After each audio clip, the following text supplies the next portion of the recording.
विधिमंडळाच्या माध्यमातून संविधानाने आपल्याला सांगितलं आणि 1 ऑगस्ट 2024 रोजी ज्या वेळेस सुप्रीम कोर्टाने हा निर्णय दिला, अनेक राज्यांनी हा निर्णय मान्य केला, महाराष्ट्राने मान्य केला, समिती गठीत झाली। मी तुम्हाला सांगू इच्छितो, मी सरकारमध्ये काम करतो, माननीय देवेंद्रजी फडणवीस यांच्याबरोबर काम करतो, त्यामुळे आतापर्यंत माननीय फडणवीस साहेब जे बोलले ते करून दाखवले, त्यामुळे माझा त्यांच्यावर विश्वास आहे, आपल्या संपूर्ण समाजाचा विश्वास आहे। आता कुणीतरी बोललं की माननीय फडणवीस साहेबांपर्यंत निरोप नक्की द्या, 100% निरोप देणार, निरोप पोहोचला। आज या सरकारच्या काळात पहिल्यांदा आरटी झाली आणि आपल्या समाजाची पहिली आयएस ऑफिसर या ठिकाणी या सरकारमुळे झाली।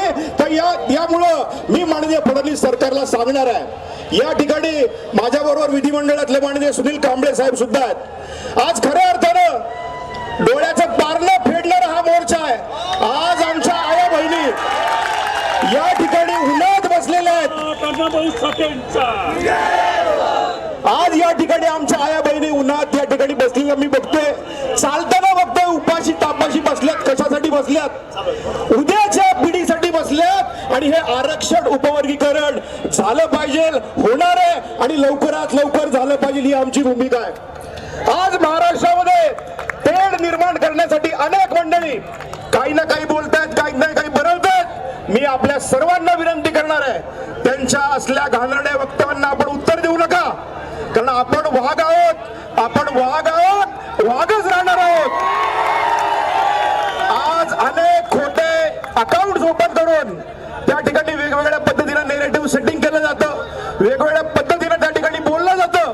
पण मी आपल्याला नम्र विनंती करणार आहे, या लातूरमध्ये अनेक नेते आहेत, या महाराष्ट्रात अनेक नेते आहेत, अत्यंत चांगलं आणि विकारी भाषण करणारे आपले नेते आहेत, त्यांचा आवाज आपल्या समाजापर्यंत पोहोचलेला आहे। म्हणून मी सरकारला, केंद्रातल्या सरकारला, राज्यातल्या सरकारला त्यांचा प्रतिनिधी म्हणून मी विनंती करणार आहे, उपवर्गीकरण येणाऱ्या काळामध्ये ताबडतोब लवकरात लवकर जाहीर करणं हे त्यांचं कर्तव्य आहे।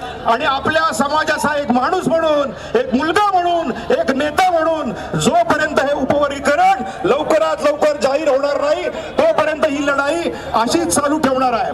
त्यामुळे मी येणाऱ्या काळात आपल्याला विनंती करणार आहे, ज्या ज्या ठिकाणी आपले उपवर्गीकरणातले मोर्चे होतील त्या ठिकाणी आपण सर्वांनी त्या ठिकाणी मोठ्या संख्येने उपस्थित राहिलं पाहिजे।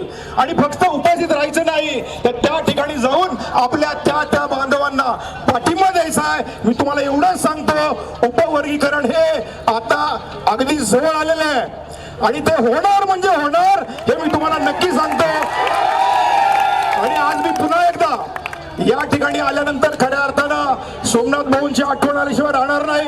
त्यांनी जे काम केलंय महाराष्ट्रात, आज त्यांच्या शक्ती सेनेच्या माध्यमातून या ठिकाणी अत्यंत चांगल्या पद्धतीने काम केलं। आरक्षण उपवर्गीकरणाची लढाई या ठिकाणी त्यांनी चालू केली आणि मी तुम्हाला सांगतो, आरक्षण उपवर्गीकरण जाहीर झाल्यानंतर या लातूरमध्येच आपल्याला विजयी जल्लोष आपण नक्कीच करणार आहोत।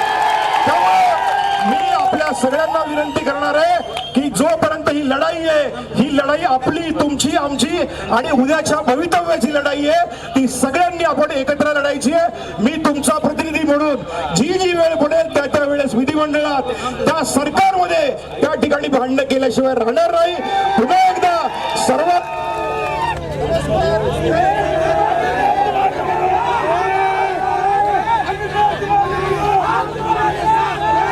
माईक बंद झालं। यानंतर साहित्य सम्राट डॉक्टर अण्णाभाऊ साठे यांचे नातू सचिन भाऊ साठे हे बोलतील।